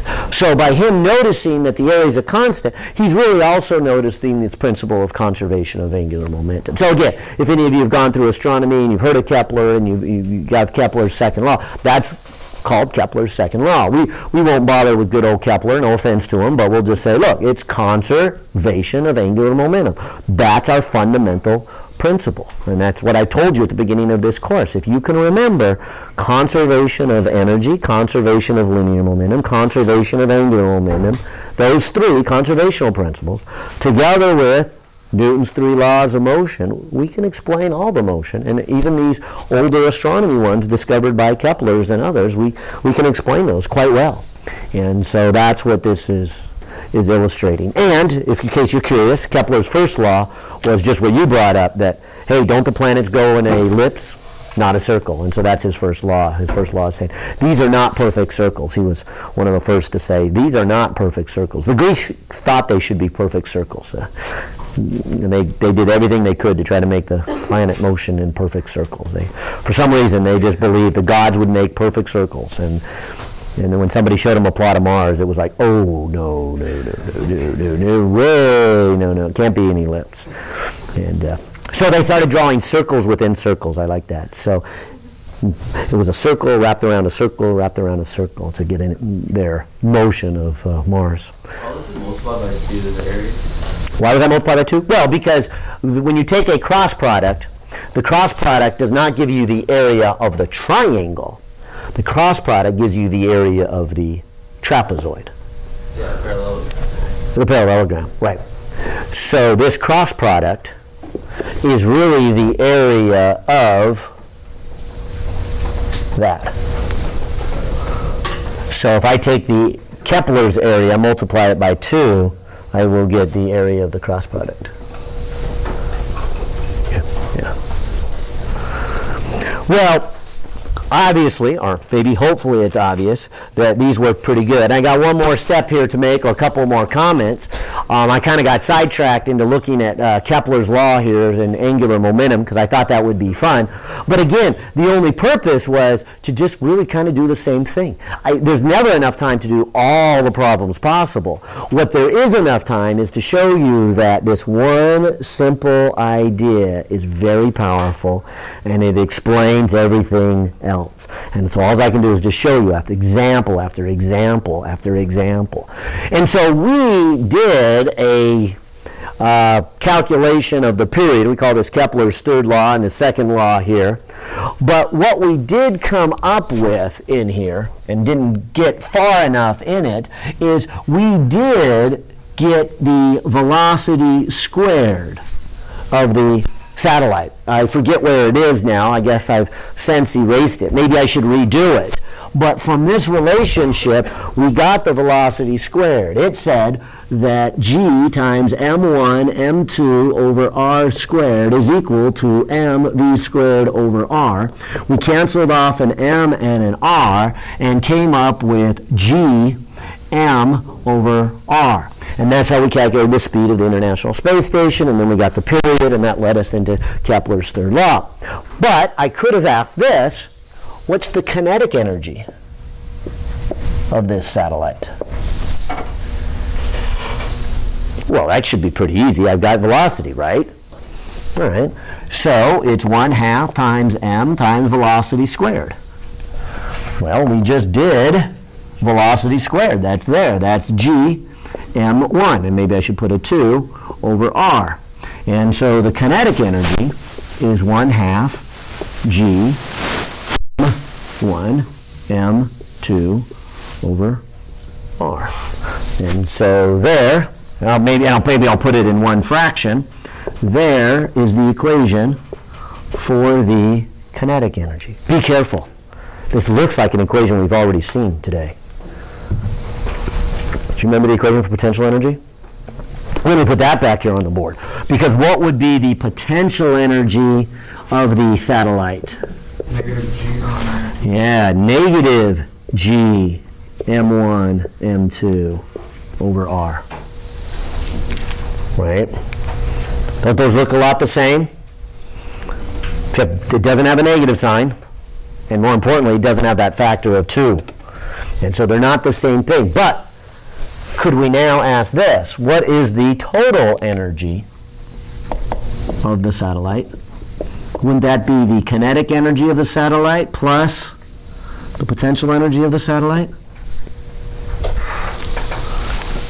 Now, before I even do this calculation, I've got a conceptual question for you.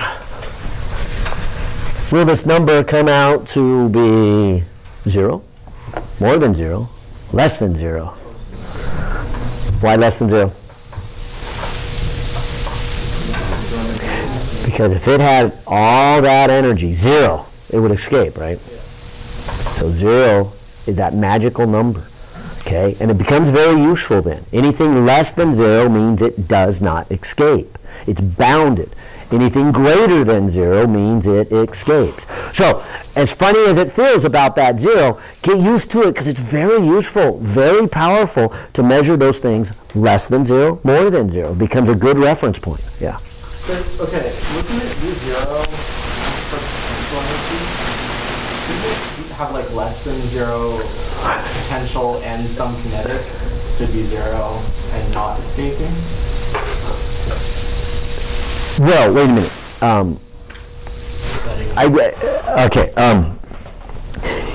Say that again. It could have what? Less than 0 potential. Yeah, because I thought when it hit 0 potential, that's when it escaped. Okay, that's when it's infinitely far away. Oh, okay, that makes sense. Okay, right. So if something's total energy is more than 0, and it's not infinitely far away, that means it has still a lot of kinetic energy, and it will become infinitely far away. It may not be there yet, but it has enough energy to escape. So here. So this, again, so if we want a satellite not to escape over a long period of time, we got to have an energy less than 0. So this better come out to be less than 0. And fortunately, it's pretty easy calculation. So let's add it together. The calculation for kinetic energy I just did. It's g m1 m2 over r, 2r, excuse me.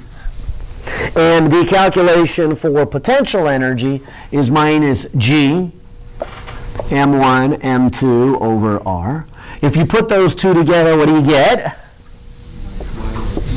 Yeah, you do get a negative number. Good.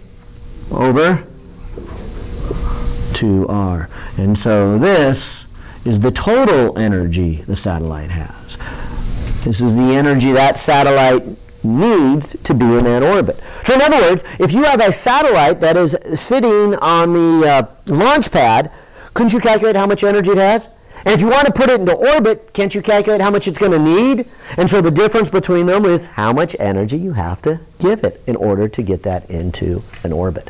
And so to get it into an orbit, we should be able to calculate how much we have to give it, because that's how much it needs when it gets into orbit. That is the total combination of both its kinetic and its potential. Okay? Now, be careful, because we've seen some equations that look a lot the same. We have seen this. Now would probably be a good time for me to write. Let's see, we saw this equation.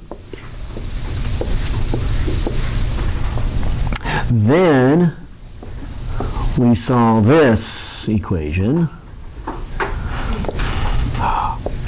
We also saw this equation. Now we're seeing this equation and this equation. Those look a lot the same. You're not going to mess them up though, right? So what's this one? Yeah, that's the general place we got started. It's this that leads to everything else.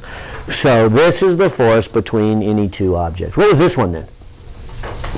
Yeah, that's the potential energy due to that gravitational force. So what was this one? Wait, wouldn't that just be one arm? Oh! Just one arm. Yeah, my bad, sorry. Yep. Yep, so, good. I wish I could say I did that on purpose to test you, but I wasn't. But it's good, I'm glad it did test you, and you noticed it, yeah. Yeah, so that's the potential energy. What's this one? Velocity. Yeah, that was the acceleration, wasn't it? Right. Oh, I'm glad you mentioned that one. I forgot about that one. Gm1 over r. What's that one? Yeah, that's the velocity squared of our satellite when we were in our orbit. Okay, and what's this one? Yeah, this is the kinetic energy of our satellite. This is what made me start thinking about, okay, I better write these all out so you don't get them mixed up, because this is the one that, it's got a positive sign, but we've got a 2 down there, and it doesn't have the r squared. Okay? What's this one? Yeah, this then is the total energy of the satellite. This is the combination of the gravitational potential energy of the satellite and the kinetic energy of the satellite, giving me the total energy, which is usually kind of that question. How much do you have now when you're on the launch pad?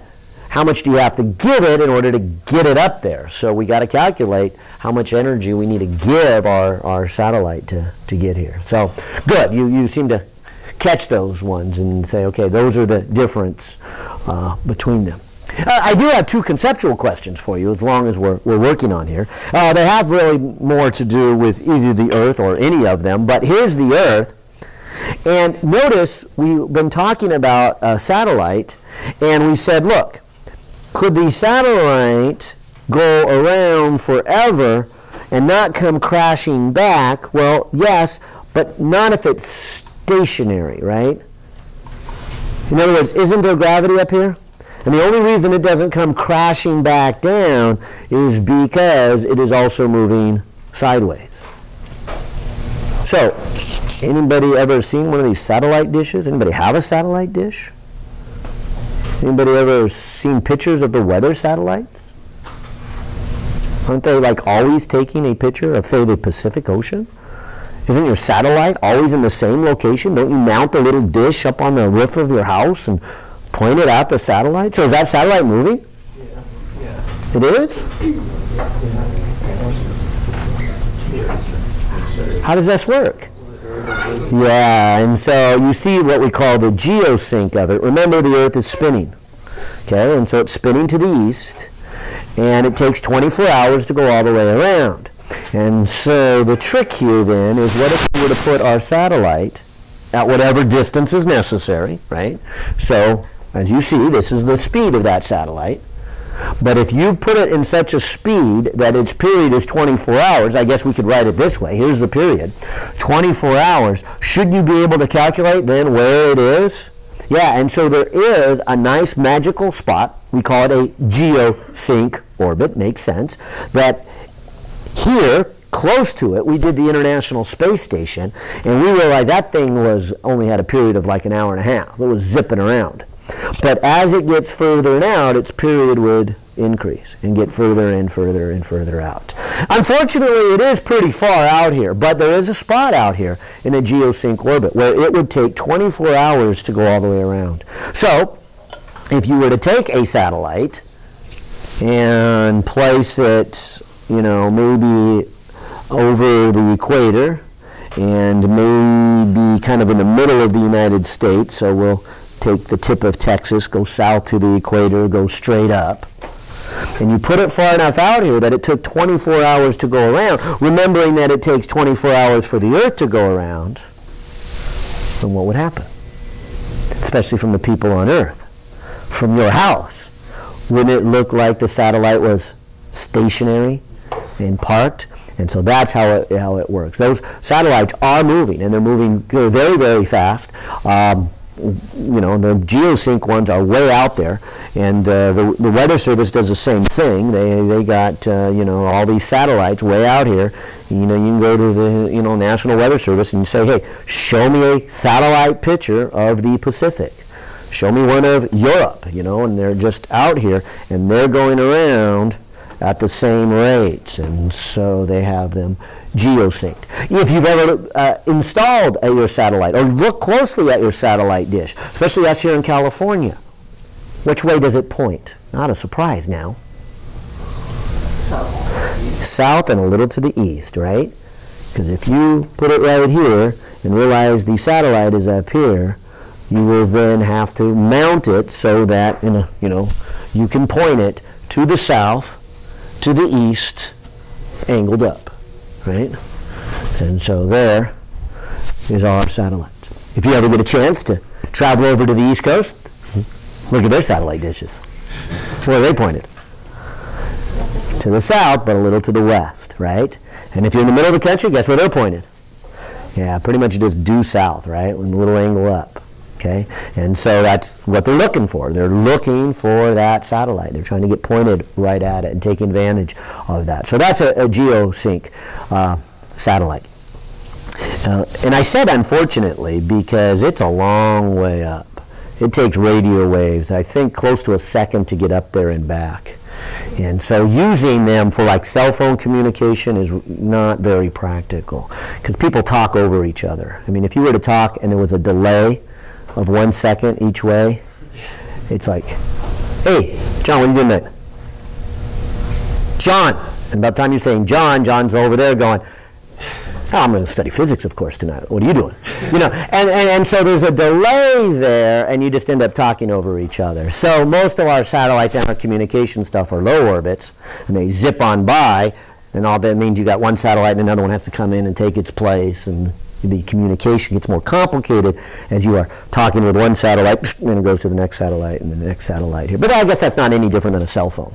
And so someday we'll probably have our internet in the sky, and you know, and we can just, you know, pick up our laptop and our cell phone anywhere and get a signal anywhere. We don't have to be plugged in. But it's going to be made out of all these satellites that are making a big network in it. So I wanted to mention that one. I also wanted to mention now, thinking about launching a satellite, or for that matter, going to the moon during a space race. Where is the launch point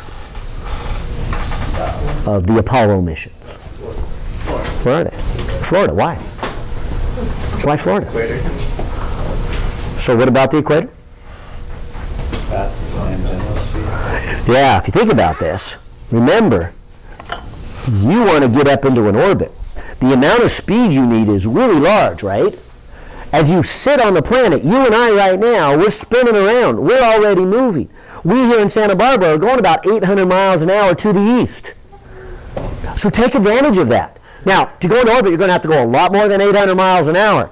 But that's a good first step. So which way you want to launch it?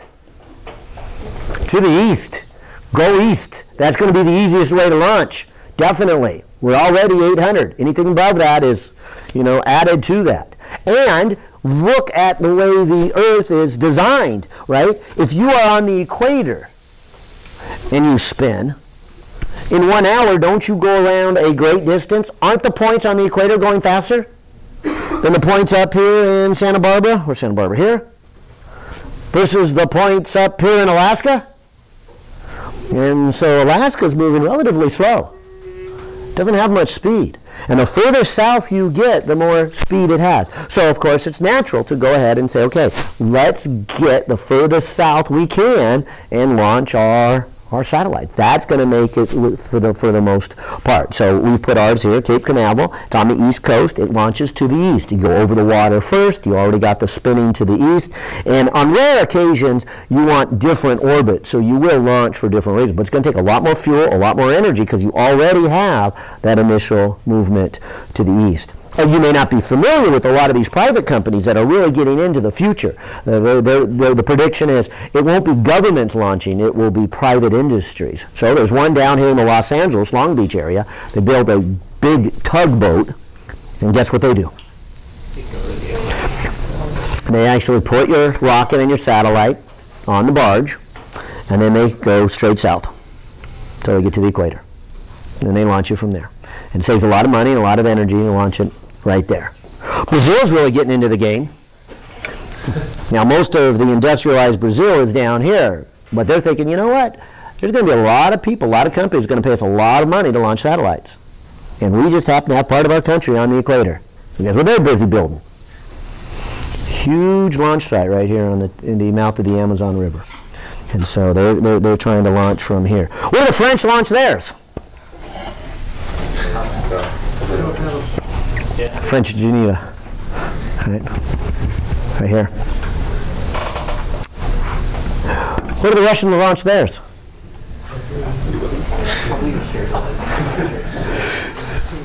Yeah, it is over here in the Ukraine area, but they just build big rockets. I mean, that's their answer. I mean, they just build the biggest rockets in the world there. They don't have that advantage. Well, anyways, we're out of time. Hopefully you see the examples there. Show up Friday for the review, and one more time, what time is your final? 8 o'clock. 8 o'clock Monday morning.